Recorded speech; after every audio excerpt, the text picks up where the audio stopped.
శ్రీ సీతారామాభ్యాం నమః. శ్రీ గురుభ్యో నమః. శ్రీమద్ వాల్మీకి రామాయణము అయోధ్యాకాండము 42వ సర్గము. దుఃఖితుడైన దశరథుడు తన భవనమునకు చేరుట, తరువాత అతడు కౌసల్య మందిరమున ప్రవేశించి విలపించుట, వనములకు వెళుతున్న శ్రీరాముని యొక్క రథచక్రముల వేగమునకు పైకెగిరిన ధూళి కనపడుచున్నంత వరకును దశరథ మహారాజు ఆ వైపునే చూస్తూ తన చూపులను మరల్చకుండా ఉన్నాడు. రథధూళిని చూస్తూ మహారాజు మిక్కిలి ధర్మాత్ముడైన తన అనుంగు పుత్రుని శ్రీరామునే చూస్తున్నట్లు అనుకుంటూ మడమలెత్తి భూమి మీద వేళ్లపై నిలబడి ఆ వైపునికే నిక్కి చూడసాగాడు. ఆ ధూళి సైతము కనుచూపు మేరలో కనపడకుండా పోవటంతో మహారాజు ఆర్తితో అలమటిస్తూ నేలపై పడిపోయాడు. అప్పుడు కౌసల్యాదేవి రాజును లేవనెత్తటానికై ఆయన కుడి భుజాన్ని పట్టుకుంది. భరతుని తల్లి అయిన కైకేయి సహాయపడడానికై వచ్చి ఆయన ఎడమ పక్కకు చేరింది. సహజముగా నీతివేత్తయు ధర్మాత్ముడును సదాచార సంపన్నుడును అయిన దశరథ మహారాజు కైకేయిని చూసిన వెంటనే కోపించి మండిపడుతూ ఆమెతోటి ఇలా అన్నాడు: ఓ కైక, ఇంక నన్ను ముట్టుకోకు, నాకు నీ ముఖాన్ని కూడా చూపించకు. దుష్టురాలువైన నీవు నా భార్యవు కావు, కనీసము బంధువు కూడా కాదు. అంతేకాదు, నిన్ను ఆశ్రయించుకొని జీవించుచున్న వారికి నేను ప్రభువును గాను, వారు నాకు పరిజనులు కారు. నీవు కేవలము ధనాశతో రాజ్యకాంక్షతో ధర్మాన్ని విడిచిపెట్టావు కనుక అధర్మపరురాలవైన నిన్ను నేను విడిచిపెడుతున్నాను. అగ్నిసాక్షిగా నిన్ను పెండ్లాడాను, నీతో కూడి అగ్నికి ప్రదక్షిణము చేశాను. హద్దుమీరిన నీ దుశ్చర్యల మూలంగా నేటి నుండి నేను ఐహికముగా ఆముష్మికముగా నీతో గల ఆ బంధములనన్నింటినీ తెంచుకుంటున్నాను. ఈ అఖండ కోసల రాజ్యమునకు అధర్మ మార్గమున అధిపతి అయి భరతుడు సంతోషించినచో నేను మృతి చెందిన తరువాత అతడు సమర్పించు పిండోదకములు నాకు చెందకుండుగాక. శోకమగ్నయ్యున్న కౌసల్యాదేవి నేలపై దుమ్ము కొట్టుకుని పడి ఉన్న మహారాజును లేవనెత్తి ఆయనతో గూడి ఇంటి ముఖం పట్టింది. ధర్మాత్ముడైన దశరథుడు మునివేషధారి అయిన పుత్రుడగు శ్రీరాముణ్ణి అనుక్షణము స్మరిస్తూ బుద్ధిపూర్వకంగా బ్రహ్మహత్య చేసిన వానివలను నిప్పు కణములను చేతితో తాకిన వానివలను పరితపిస్తూ ఉన్నాడు. ఇంటి ముఖం పట్టిన మహారాజు మాటికి వెనక్కు తిరిగి శ్రీరాముడు వెళ్ళిన రథమార్గముల వైపు చూస్తూ వచ్చుటచే ఆ రాజు యొక్క రూపము రాహుగ్రస్తమైన సూర్యబింబము వలె వన్నె తరిగి ఉంది. అతడు తన బాధను ఎవరికి తెలుపుకోలేకుండా ఉన్నాడు. శోకాతురుడైన ఆ రాజు తన అనుంగు పట్టిని అనవరతము ఎల్లప్పుడూ స్మరిస్తూ కుమిలిపోతూ ఉన్నాడు. శ్రీరాముడు నగరము యొక్క పొలిమేరలకు చేరినట్లు తెలియగా ఇలా అనుకుంటున్నాడు: నా కుమారుణ్ణి తీసుకుని వెళ్ళిన రథాశ్వముల జాడలు త్రోవలో కనబడుచున్నవి గాని ఆ మహాత్ముడు మాత్రము కనబడుటలేదు. ఇచ్చట నా ముద్దుల కుమారుడు మంచి గంధములను అలదుకొని మెత్తని దిండ్లు గల హంసతూలికా తల్పములపై సుఖంగా శయనించూ ఉండేవాడు. అప్పుడు చక్కని పరిచారికలు వింజామరులు వీస్తూ ఉండగా ఆయన హాయిని అనుభవిస్తూ ఉండేవాడు. ఇప్పుడతడు చెట్ల నీడలను ఆశ్రయించి ఒక మొద్దునో రాతినో తలగడగా చేసుకొని పడుకోవలసి ఉంటుంది.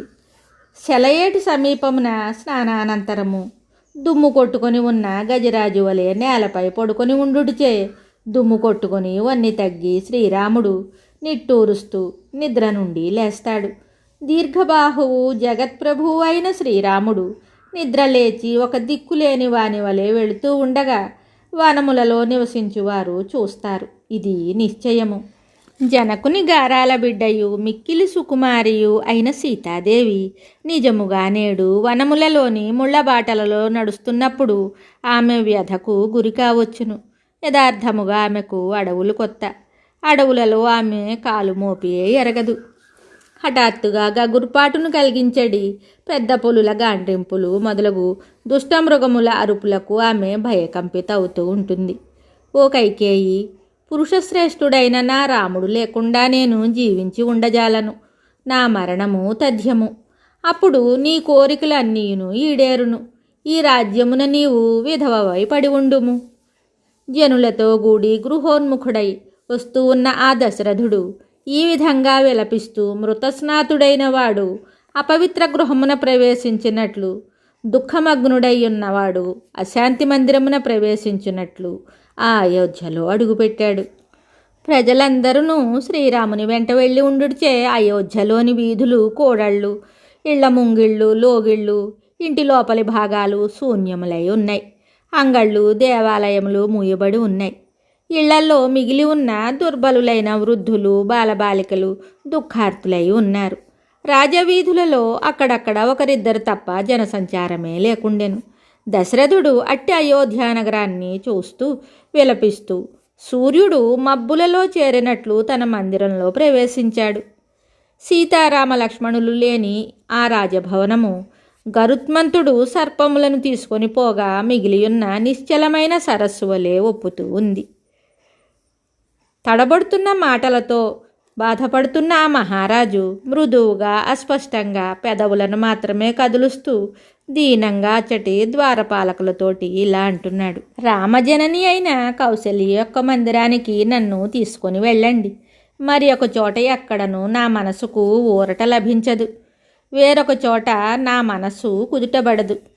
మహారాజు ఇట్లు పలికినంతనే ద్వారపాలకులు ఆ ప్రభువును కౌసల్యాదేవి మందిరమునకు చేర్చి వినయపూర్వకముగా ఆయనను అచ్చట పడుకోబెట్టారు. కౌసల్యా భవనమునకు చేరి తల్పముపై శయనించి ఉన్నను ఆ మహారాజు మనస్సు ప్రశాంతికి నోచుకోలేదు. కుమారులు రామలక్ష్మణులను, కోడలు సీతయు లేని ఆ భవనము దశరథ మహారాజునకు చంద్రుడు, నక్షత్రములు లేని ఆకాశము వలె కనబడింది. చంద్రుడు, చుక్కలు లేని చీకటి రాత్రిగా తోచింది. పరాక్రమశాలి అయిన మహారాజు నిస్తేజమై తోచుచున్న ఆ భవనాన్ని చూసి చేతులు చాచి, నాయనా రామ, మాతాపితరులను, నన్ను, కౌసల్యను విడిచిపెట్టి వెళ్ళితివా? మరలా నీ దర్శన భాగ్యము ఎప్పుడో ఏమో అని బిగ్గరగా వాపోయాడు. శ్రీరాముడు తన వనవాసమును ముగించుకొని వచ్చేటి వరకు ఈ 14 సంవత్సరముల కాలము జీవించి ఉండి ఆయనను దర్శించు వారి భాగ్యమే భాగ్యము. ఆయన ఆలింగన సుఖములను పొందేడి వారి అదృష్టమే అదృష్టము. నాకు ఆ యోగము ఉన్నదో లేదో. నాడు చీకటి పడినంతనే ఆ రాత్రి మహారాజునకు కాళరాత్రిగా తోచింది. అర్ధరాత్రి వేళ దశరథుడు కౌసల్యాదేవితోటి ఇలా అంటున్నాడు: నా ప్రాణేశ్వరి, ఓ కౌసల్య, నా దృష్టి అంతయు గుణసాగరుడైన శ్రీరాముని అనుసరించి అటే వెళ్ళిపోయింది. ఎంతగా ప్రయత్నించినను అది ఇటు మరలుటలేదు. నా ధ్యాస అంతయు శ్రీరామునితో నిండిపోయింది. ఆ రామధ్యాస నన్ను వీడుటలేదు. అందువలన నా దృష్టి పనిచేయడం లేదు.